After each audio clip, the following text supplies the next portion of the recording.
오늘 우리는 에서 이야기를 통해서 하나님이 저와 여러분들에게 주시는 은혜를 받기를 원합니다. 창세기는 시작의 책이지요.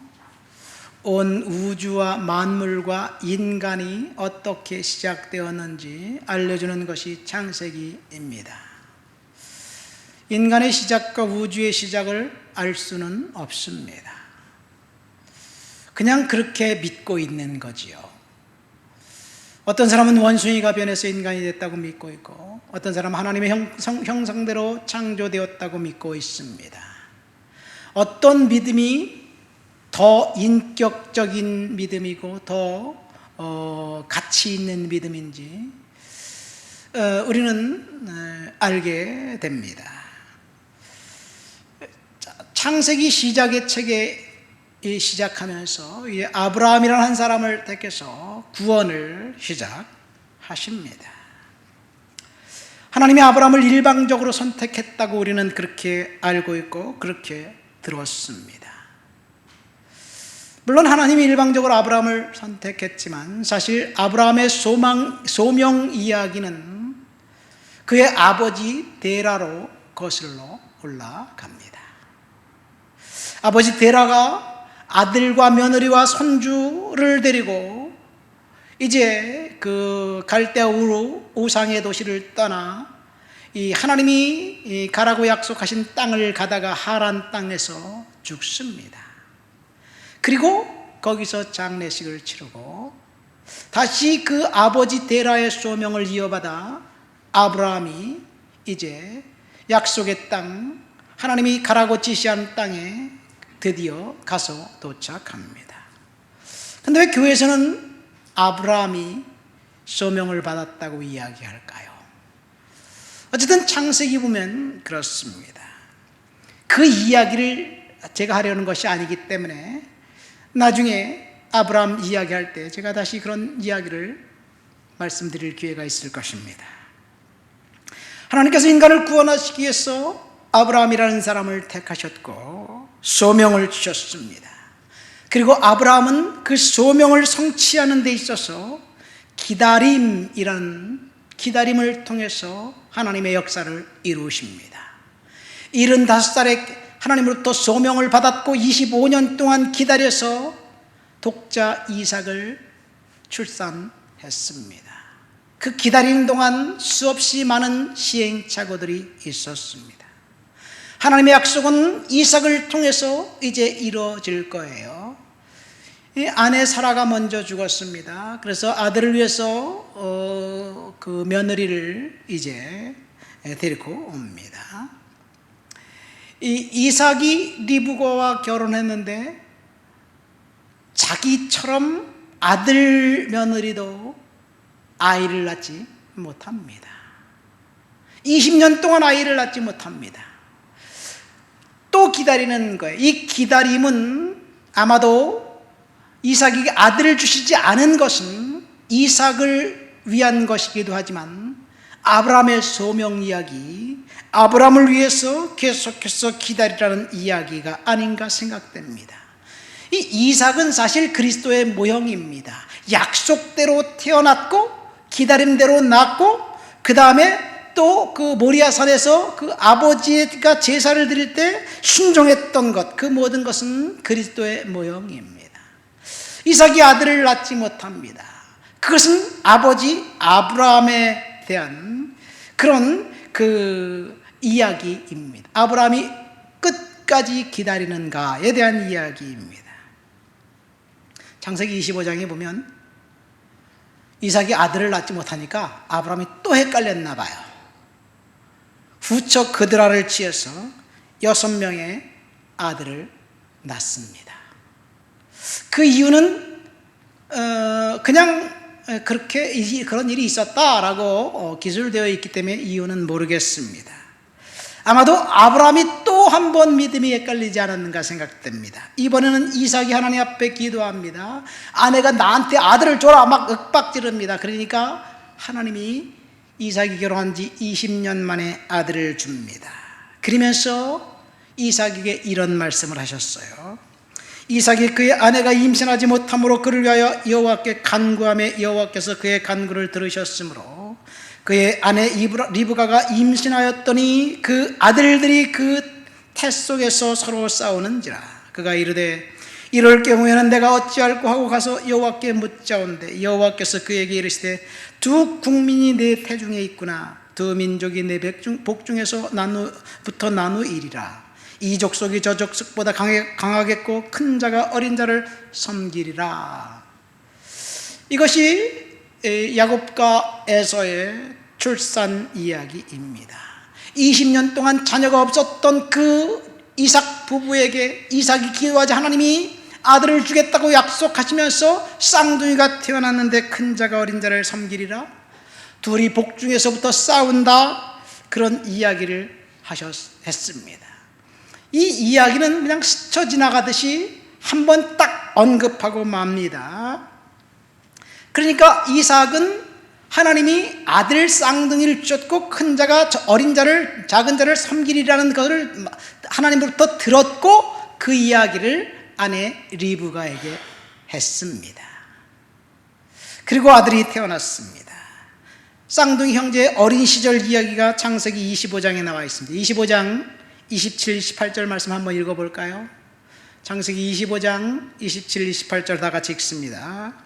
그 아이들이 장성하매 에서는 익숙한 사냥꾼이었으므로 들사람이 되고 야곱은 조용한 사람이었으므로 장막에 거주하더니 이삭은 에서가 사냥한 고기를 좋아함으로 그를 사랑하고 리브가는 야곱을 사랑하였더라.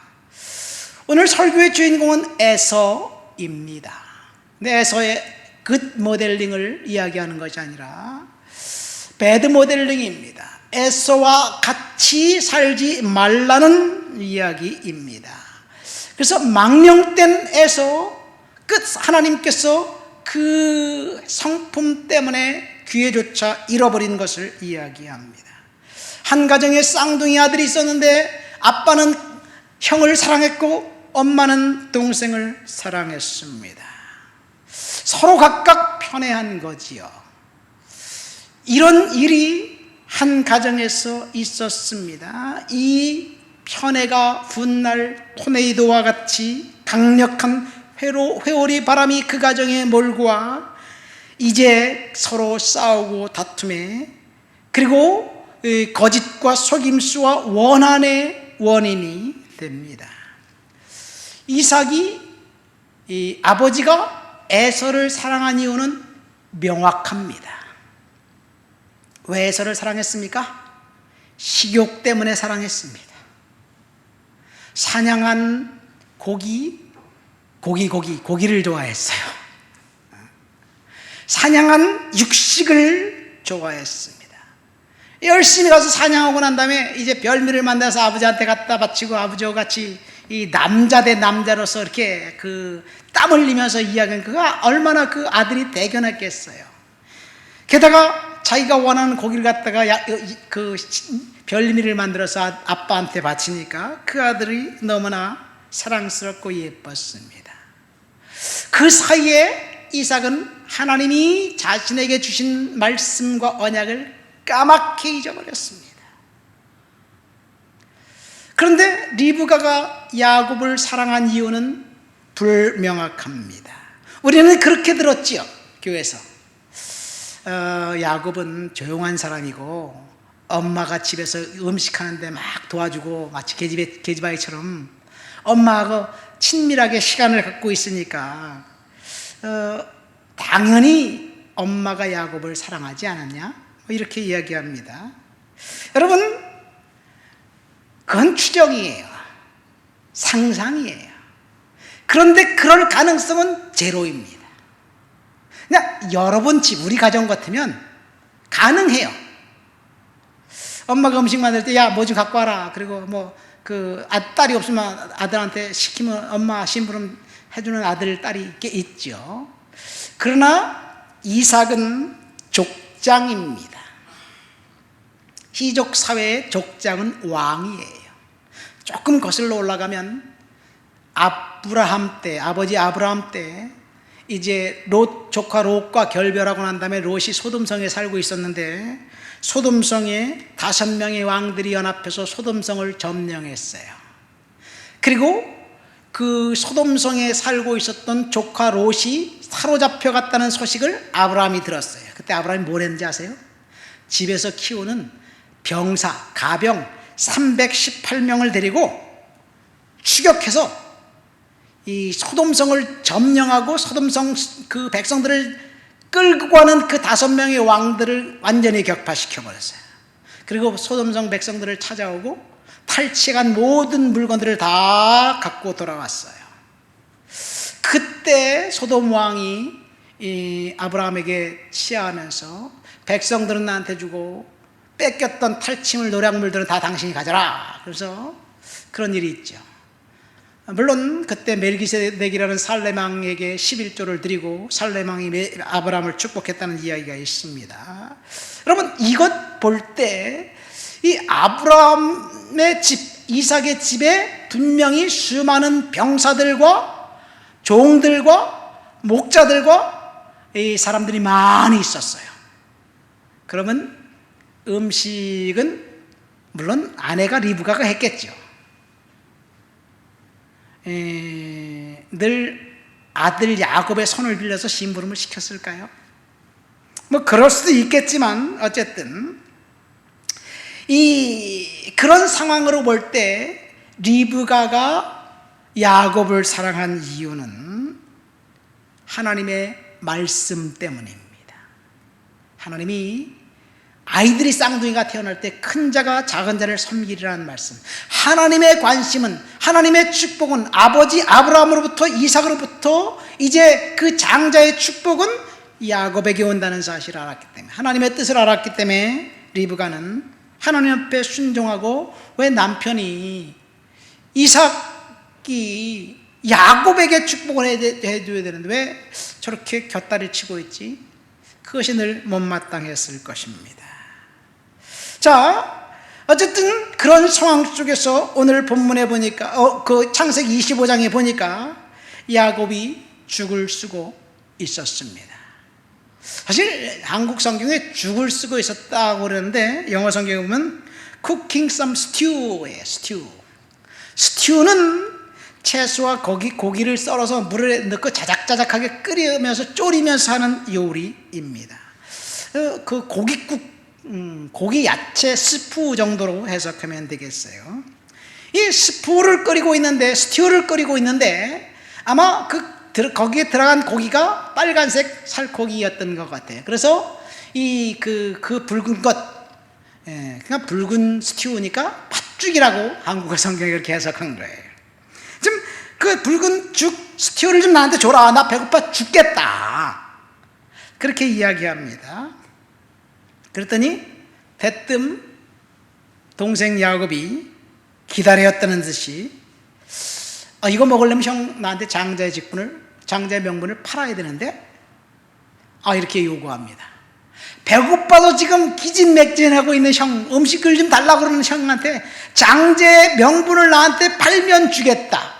동생과 형과 대화할 내용은 아닌 것 같아요. 내가 형이라면 야야 저리 가 그냥 꺼내 먹었을 것 같아요. 뭐 동생 게 내 거고 내 게 동생 건데, 야 그거 너 진짜 맛있게 끓였다, 맛있게 내가 맛볼게, 그냥 끓여 먹지. 그 뭐 동생한테 그 허락을 받고 무슨 뭐 장자명을 팔고 그러겠어요. 그러고 보면 참 에서가 굉장히 매너가 있는 사람인 건 틀림없는 것 같습니다. 자, 이 대목에서 그 죽을 먹기 위해서 동생 야곱이 또 한 번 이야기합니다. 내가 죽게 됐는데 장자의 명분이 뭐가 필요했냐, 빨리 죽이나 줘. 그러니까 그러면 나에게 맹세해라. 근데 에서는 맹세하고 죽을 얻어먹었어요. 아마 에서는 그렇게 생각했던 것 같아요. 야, 내가 맹세한다고, 내가 너한테 장자 직분을 판다고 출생 순위가 바뀌냐? 바뀌지 않지. 그렇지만 사실은 출생 순위는 바뀌지 않아도 장자의 권리와 축복은 바뀔 수 있어요. 에서는 지금 이것을 간과한 것입니다. 그러니까 에서는 장자의 축복과 권리를 믿지 않은 것입니다. 이 대목에서 에서는 믿음의 조상인 이삭이 하나님께 주신 언약을 대수롭지 않게 생각한 것입니다. 여러분, 이삭도 아들에게, 큰 아들 장자에게, 에서에게 축복해 주겠다고 하나님의 말씀을 기억하지 못했고 그렇게 행동했던 것을 볼 때, 이삭과 같은 사람도 그렇게 실수했는데 우리들이 실수하는 것은 어쩌면 늘상 있는 일이 아닌가 생각됩니다. 그러면서 주님 앞에 가까이 가는 거지요. 그러니까 우리는 하나님의 말씀에 깨어있지 않으면 실수할 수밖에 없다는 이야기를 하고 있습니다. 창세기 한 번 더 읽어볼까요? 25장 31절부터 34절까지 한 번 더 읽어보시겠습니다. 야곱이 이르되 형의 장자의 명분을 오늘 내게 팔라. 에서가 이르되 내가 죽게 되었으니 이 장자의 명분이 내게 무엇이 유익하리요? 야곱이 이르되 오늘 내게 맹세하라. 에서가 맹세하고 장자의 명분을 야곱에게 판지라. 야곱이 떡과 팥죽을 에서에게 주매 에서가 먹으며 마시고 일어나 갔으니 에서가 장자의 명분을 가볍게 여김이었더라. 이 구절에서 여러분, 창세기 나레이터가 이제 에서가 장자의 명분을 가볍게 여겼다라고 평가합니다. 에서의 입장에서는 아마도 립서비스 하면서 내가 팔게, 이양할게, 이렇게 이야기한 것 같습니다. 그렇지만 그 말과 행동이 결국은 하나님이 보고 계시다는 이야기입니다. 우리가 어떤 말을 하고 어떤 행동을 하는지 그냥 가볍게 생각하고 다른 사람들도 다 그렇게 하니까 나도 거짓말 살짝 하는 것 어떨까? 여러분, 그러나 하나님이 보고 계시고 듣고 계신다는 사실을 우리는 기억해야 될 줄 믿습니다. 에서는 단순히 해프닝으로 끝날 가벼운 이야기라고 생각했겠지만, 그런데 하나님은 그것을 가벼운 해프닝으로 여기지 않았다는 것.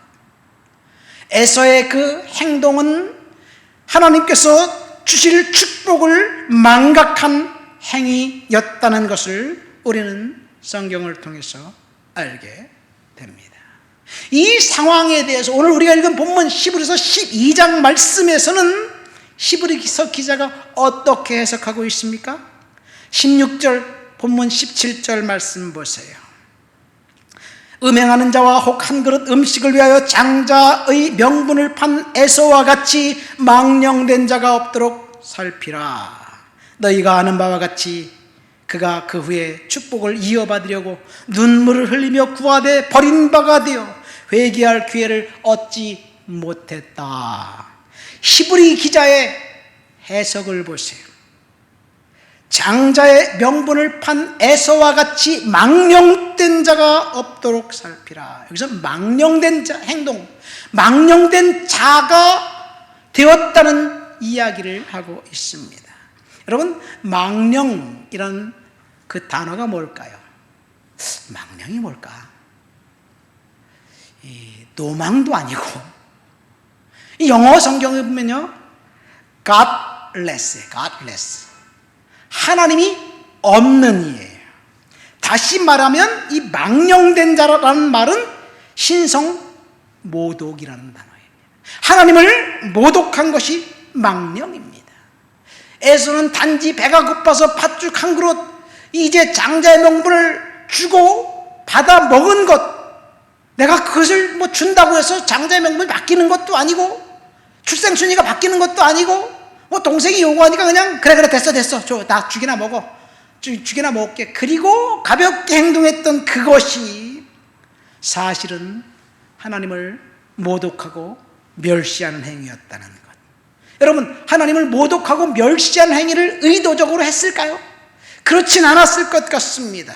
그런데 에서의 행위는 하나님을 모독한 행위였고, 그래서 하나님께서 에서를 버렸다는 것을 우리는 알게 됩니다.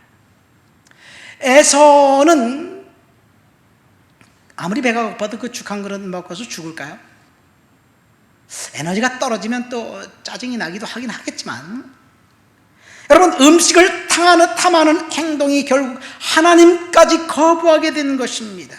반면에 야곱은 술수를 써가면서까지 형님으로부터 장자권을 뺏으려 했던 그 속임수는 사실은 속임수가 아니라 정당한 매매를 통해서 합법적으로 축복권을 소유한 것을 보게 됩니다. 야곱이 형을 속였다, 뺏었다, 엄마 연합해서 아버지도 속였다, 우리는 그렇게 많이 들었지만 사실은 속인 게 아니에요. 원래 하나님의 계획을 이 아버지 이삭이 틀어버리니까 그 계획을 다시 회복시킨 거예요. 하나님의 뜻에 순종한 겁니다. 이 삼국사기에 보면 이와 비슷한 이야기가 나와요. 삼국사기와 화랑세기에 태종 무열왕 김춘추, 그 진골로서 첫 번째 왕이죠. 김유신은 신라 그 경주 김씨이기 때문에 김유신은 그 신라와는 전혀 상관이 없어요. 가락국이니까. 이 김유신 장군의 동생, 그 큰 여동생 보희가 어느 날 꿈을 꾸는데 서영산 꼭대기에서 오줌을 싸고 있었어요. 오줌을 너무 많이 싸고 온 서랍을 시내에 쫙 오줌이 다 흘러버린 거야, 넘쳐버린 거야. 홍수가 난 거야. 너무 이상해갖고 엄마한테 얘기하니까 엄마 만명 부인이, 야, 그 참 꿈 희한하다. 그래서 그 꿈 해몽을 잘 한다는 선사에 가서 물어봤더니 그 선사가 하는 말이, 이 보이가 서랍을해서 가장 으뜸되는 그 여성으로서 가장 위대한 여성이 될 거라고 그런 얘기를 했어요. 근데 이 보이가 창피했나 봐요. 꿈속에서 오줌을 쌌기 때문에. 그래서 너무 창피해서 그 말을 안 하려고 그러니까 그 동생 문희가 그걸 듣고 난 다음에 언니에게 찾아가서 꿈을 사겠다는 얘기에 비단 치마를 주고 언니의 꿈을 샀습니다. 그리고 난 다음에 김유신과 김춘추가 축구를 하다가 김유신이 김춘추 옷을 밟아서 옷구름이 찢어졌어요. 그래서 김춘추를 데리고 옵니다. 그래서 그 보이 큰 여동생에게, 문희에게, 야, 너 이분 옷 좀 꼬매줘라. 그랬더니 문희가 창피하고 도망가 버렸어요. 그러니까 동생이 나타나고 그 김춘추 옷을 꼬매주고 난 다음에 거기서 사랑이 싹 되는 거야. 얼라리 꼴라리가 됐다는 거 아니겠어요. 그래서 그때 난 아들이 김범민이고 그가 이제 문무왕입니다. 꿈을 사고 팔았던 그 사건 때문에 그랬는지 모르겠지만 어쨌든 그런 이야기가 있어요. 화랑세기도 나와 있습니다. 여러분, 그러니까 그냥 아무 생각 없이 한 행동 그 자체가 아무런 의미가 없는 것은 아닙니다. 중요한 것은 에서가 한 행동이 자기는 아무 생각을 없이 했다 할지라도 성경은 그것이 망령된 행동이었다고 평가하는 거예요. 우리가 아무 생각 없이 한 말과 행동이 하나님이 어떻게 평가하는지 우리는 하나님을 의식해야 될 줄 믿습니다. 성경에서 망령이라는 단어가 처음 나오는 것이 십계명입니다. 제3계명이 뭐라고 되어 있나요?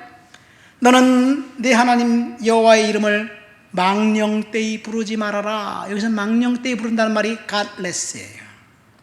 여호와 이름을 망령되이 부르는 자는 죄 없다 하지 아니하리라. 민수기 5장에 나와 있습니다. 하나님의 이름을 망령되이 부른다는 말은 무엇입니까? 하나님을 조롱하는 거예요. 예수 믿는 사람들이 하나님을 조롱하겠어요?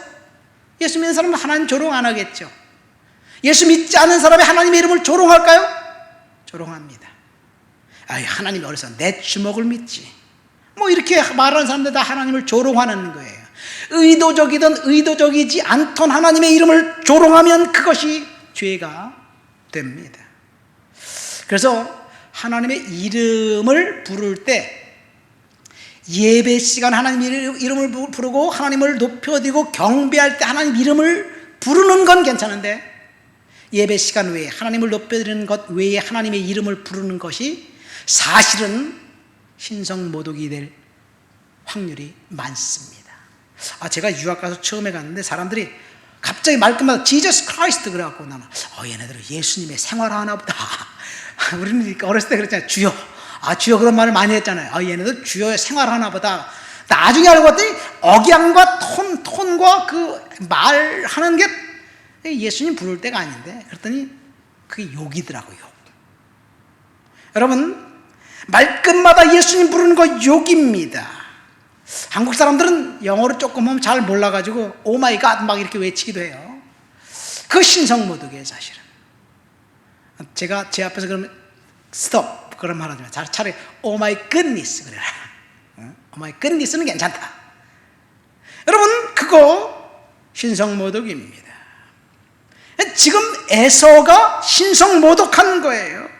에서가 신성모독은 맹세에 있었습니다.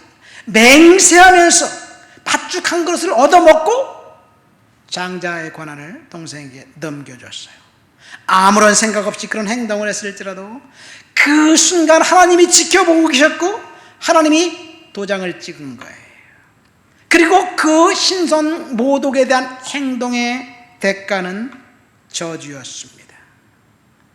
여러분, 성경에 보면요, 하나님의 이름을 망령되 일컫지 말아라 라고 이야기하고 난 다음에 그 다음에 하나님의 이름을 망령되 했던 사람이 나오는데 그 사람이 누구냐? 아간이라는 사람입니다. 아간은 누구예요? 여리고성을 점령했을 때 하나님께서, 여리고성은 이제 가나안 성 첫 성이기 때문에 여기에 있는 모든 그 은금 패물들은 하나님의 것이다. 하나님께 온전히 바쳐라. 아무도 손대지 말아라. 이렇게 명령하셨어요.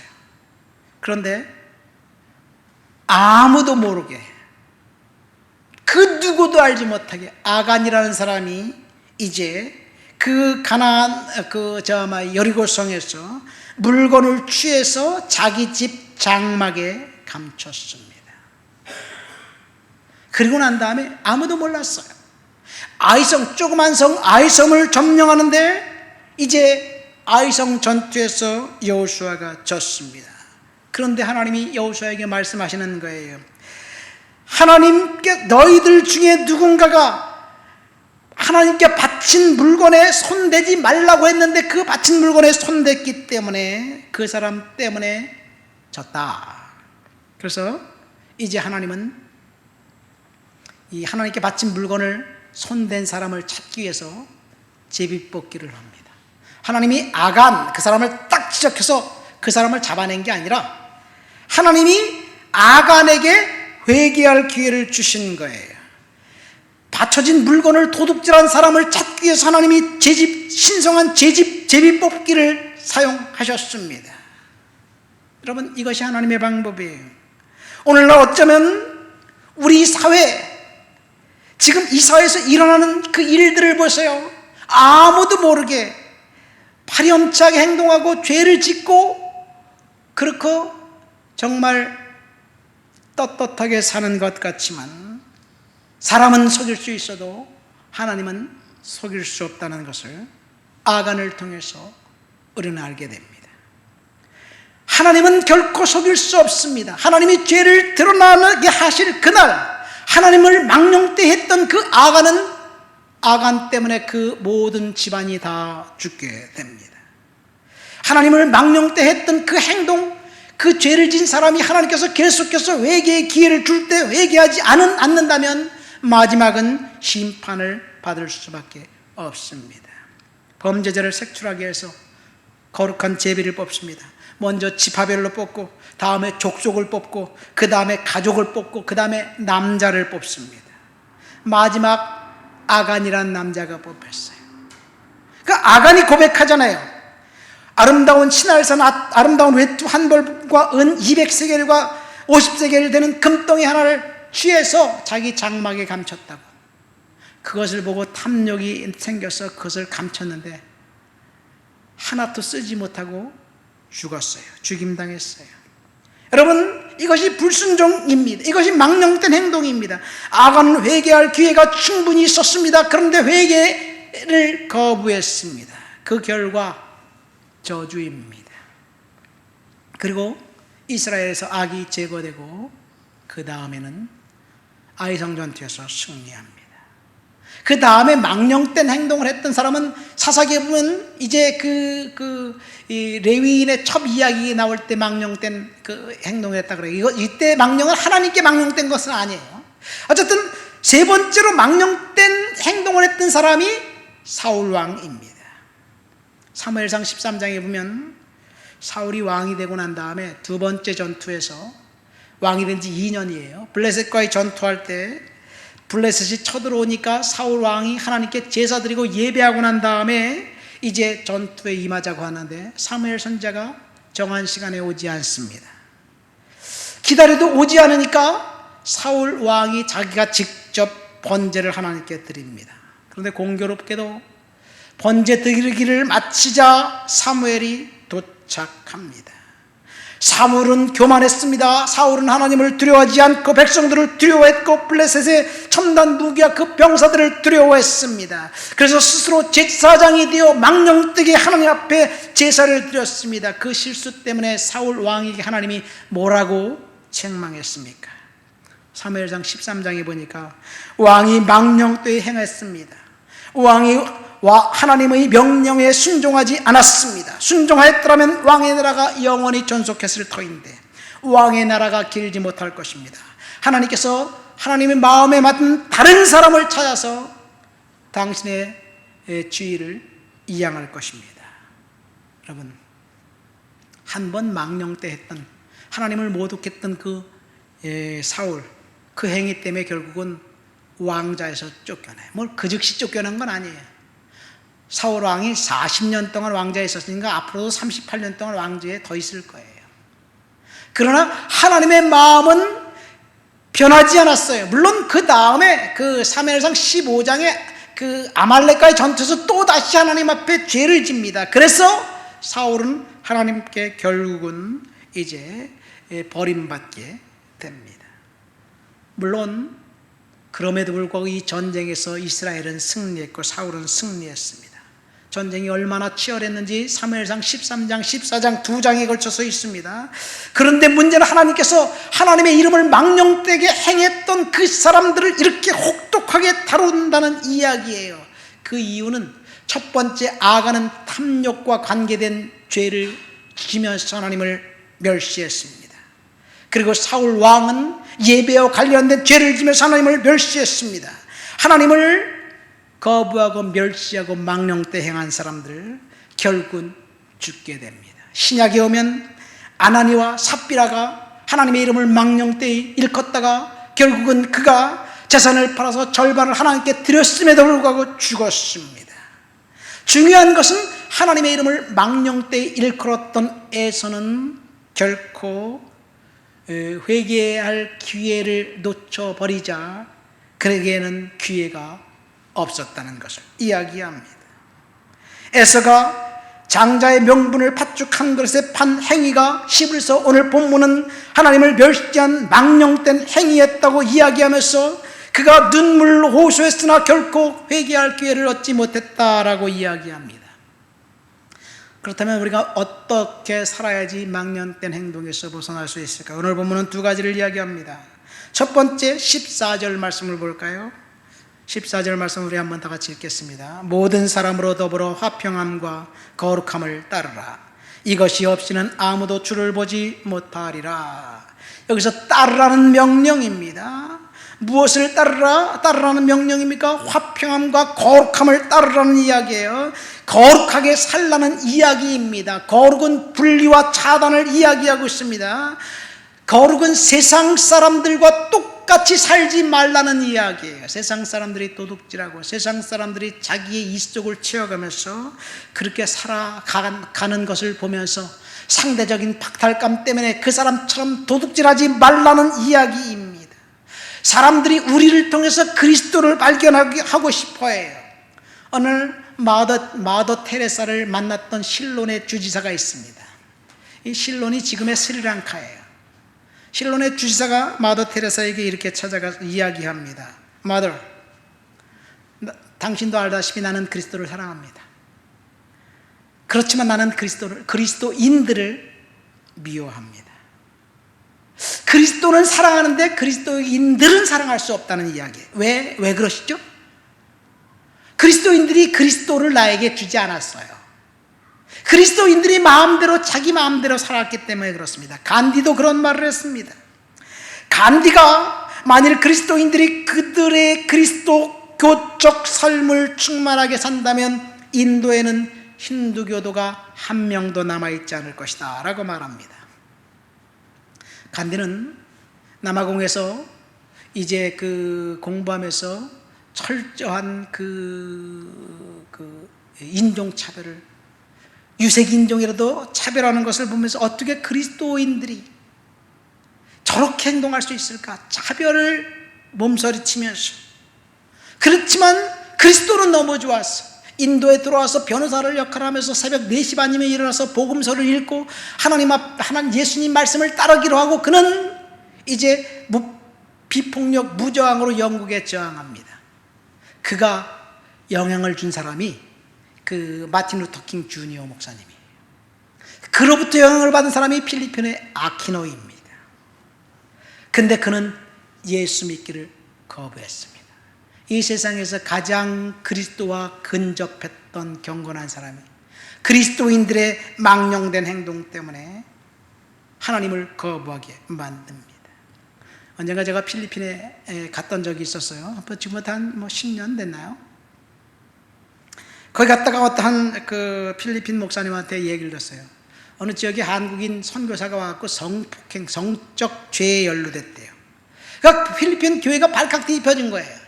그래서 그것을 막 문제화시켜서 결국 한국의 선교부에까지 그 문제가 이제 이슈화 됐어요.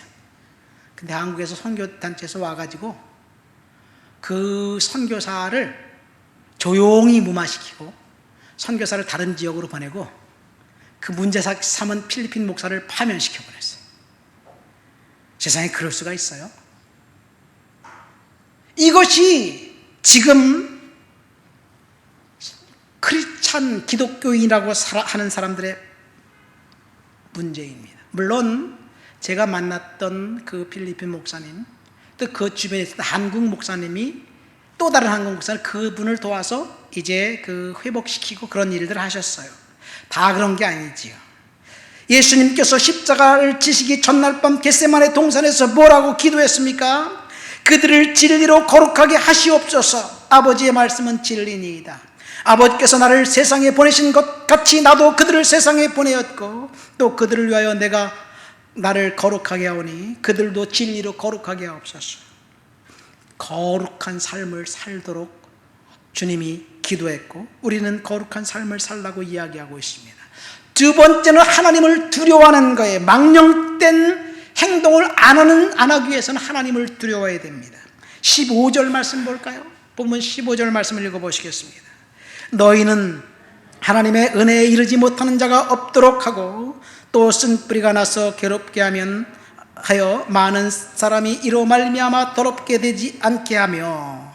여기 보면 지난 성경 개역개정판 말 그 버전 성경에 두려워하라는 말이 2번 나옵니다. 하나님의 은혜에 이르지 못하는 자가 없나 두려워하라. 여기 보면 하나님의 은혜에 이르지 못하는 자가 나옵니다. 하나님의 은혜에 이르지 못할 수도 있을까? 지금까지 우리는 그렇게 생각했어요. 하나님의 은혜는 일방적이고 무조건적이다. 하나님의 은혜는 반드시 임한다. 그렇게 알고 있었습니다. 그런데 오늘 본문에 보니까 하나님의 은혜에 이르지 못하는 자가 나옵니다. 무슨 말이에요? 하나님은 은혜가 많아서 어떤 죄를 졌든지 다 은혜로 감싸주시고 그리고 용서해 주시는데, 그런데 하나님의 은혜가 이르지 못한다? 망령된 행동을 한 사람에게, 에서에게 하는 말이에요. 그 에서의 그 탐시, 그 행위는 음란과 똑같다고 이야기하고 있어요. 오늘 본문에 보면 이 세상에 우리는 하나님의 은혜가 자동적으로 예수 믿기만 하면 임한다고 생각했는데, 하나님 앞에 망령때 행한 그 죄를 진 사람들, 신성 모독, 하나님을 거부한 사람, 하나님을 멸시한 사람들에게는 하나님의 은혜도 비껴간다는 사실을 우리는 알아야 될 줄 믿습니다. 이 세상에 우리가 두려워할 것은 아무것도 없어요. 하나님이 계속해서 두려워하지 말아라, 두려워하지 말아라. 신구약 성경은 365번 나오는데요, 두려워하지 말라고 나오는데 딱 한 번 두려워하라는 말이 나와요. 누가복음 12장에 보면 내가 내 친구 너희에게 말하노니 몸을 죽이고 그 후에는 능히 더 못하는 자들을 두려워하지 말아라. 마땅히 두려워할 자를 내가 너희에게 보이리니 곧 죽인 후에 또한 지옥에 던져 넣을 권세 있는 그를 두려워하라. 내가 참으로 너희에게 이르노니 그를 두려워하라. 누굴 두려워하라는 말입니까? 하나님을 두려워하라는 말이에요. 우리는 하나님을 두려워하면서 살아가게 될 줄 믿습니다. 그런데 사실 우리는 하나님을 두려워하지 않아요. 몸이 아프면 병 때문에 쩔쩔매며 두려워하고, 돈이 없으면 돈 때문에 두려워하고, 자식들 때문에 두려워하고, 온갖 잡다한 것 때문에 두려워합니다. 사실은 그런 것들은 두려워할 것들이 아니에요. 그래서 우리 하루 3끼 꼬박꼬박 챙겨 먹습니다. 왜요? 병 걸리면 두려울까 봐, 두렵기 때문에. 그러나 이 세상이 끝이 아니에요. 이 세상이 이 세상에서 우리가 작별하면 심판이 있기 때문에 심판하실 주님을 두려워야 될 줄 믿습니다. 오스트리아 출신의 미국인 경영학의 아버지 피터 드러거라는 사람이 있습니다. 그분이 30권의 책을 썼어요. 그분이 쓴 책을 눈에 발견하면 제가 다 사서 읽었는데, 그분이 이제 연세가 지긋해서 예수를 믿었어요. 예수를 믿게 되었습니다. 그래서 어떤 한 목사님이 그분을 만났어요. 그래서 그 목사님이 피터에게 이런 말을 묻습니다. 어떻게 예수 그리스도를 자신의 구세주로 받아들였습니까? 그렇게 질문했더니 피터가 잠시 생각하면서 그런 말하면, 내가 마침내 은혜를 깨달았던 그날 나는 이 세상에서 가장 수지 맞는 일이 없다는 것을 알게 되었습니다. 예수님이 십자가에서 죄값을 치르고 계실 때 믿지 않는 사람들이 놀려대면서 비웃고 조롱하면서 하늘은 하나님의 아들이거든 십자가에서 내려와 내 자신을 구원해봐라, 그렇게 말씀하셨을 때 예수님은 자신을 구원하기 위해서 오신 것이 아니라 우리를 구원하기 위해서 오셨기 때문에 그 옆에 있는 강도 한 명, 그 한 명에게 내가 오늘 나와 함께 낙원에 있으리라, 그 한 명을 구원했던 것처럼 내가 구원받았는데 그게 너무너무 감사하다고, 구원받은 것이 이 세상에서 가장 수지 맞는 일이라고 그렇게 이야기한 거예요. 이 피터 드러거는 세계적 석학입니다.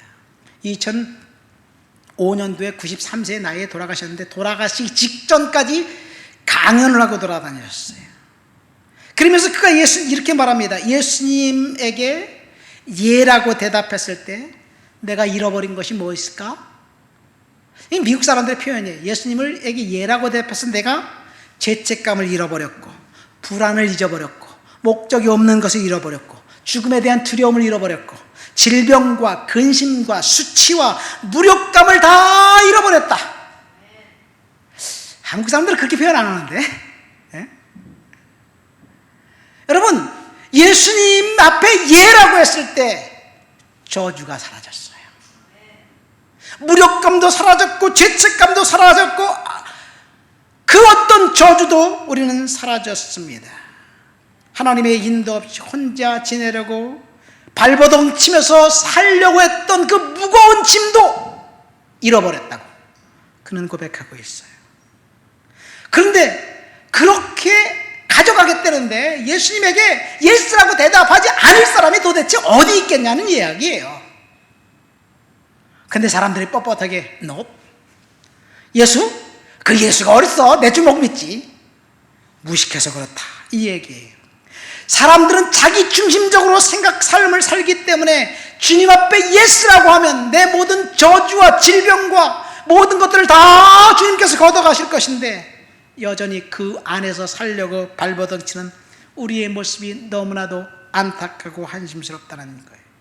피터 드러와 같은 석학이 예수를 믿고 은혜를 깨달은 날 이보다 수지 맞는 일이 없을 거라고 고백했던 그 고백, 우리의 죄책감이 사라졌습니다. 다 잃어버렸습니다. 바둥대던 죄짐도 다 벗어버렸습니다. 이것이 하나님의 은혜입니다. 그런데 오늘 본문에 보니까 은혜에 이르지 못한 자가 있다는 사실. 지금까지 우리는 은혜를 너무나도 많이 이야기했는데 은혜에 이르지 못하는 자가 있다는 사실을 오늘 우리는 알게 됩니다. 누구예요? 하나님의 이름을 망령되이 일컫는 사람들입니다. 말씀을 맺습니다. 오늘은 망령된 에서 사라진 기회라는 제목으로 설교 말씀을 들었습니다. 여러분, 에서의 망령된 행동은 아무 생각 없이 팥죽 한 그릇을 동생에게 받아먹기 위해서 장자권을 팔고 그리고 맹세하면서 이양해준 그것이 자기가 볼 때는 아무것도 아닌 것 같이 생각했는데 그 하나님은 그것이 하나님을 모독한 행위라고 이해하셨다는 것, 그렇게 들었다는 것. 우리가 아무런 생각 없이 그냥 주님 앞에 나와서 그냥 짓거리는 그 말이 하나님의 이름을 망령되게 하는 것이 아닌가 우리는 살펴보아야 될 줄 믿습니다. 우리는 하나님을 두려워해야 됩니다. 하나님을 예배해야 됩니다. 우리 다 같이 말씀을 생각하며 통성으로 기도합니다. 하나님을 두려워하면서 하나님을 예배하면서 믿음을 살도록 주여 도와주옵소서. 기도합니다. 하나님 아버지 감사합니다. 오늘도 주님 앞에 나와 주를 높여드리고 주를 찬양하고 주를 예배합니다. 망령된 에서 하나님 아버지 그가 회개할 기회조차도 사라져버렸고 은혜를 잃어버린 사람이 되었다는 사실을 아버지 오늘 말씀을 통해서 알았습니다. 하나님 은혜가 차고 넘치는데 우리에게 주신 하나님 은혜, 그 은혜 가운데 살아가도록 도와주옵시고 은혜를 잃어버리는 망령된 자가 되지 않도록 주여 도와주시옵소서. 믿음으로 살아가도록 도와주옵소서. 은혜로 살아가도록 주여 도와주옵소서. 예수님의 이름으로 기도합니다.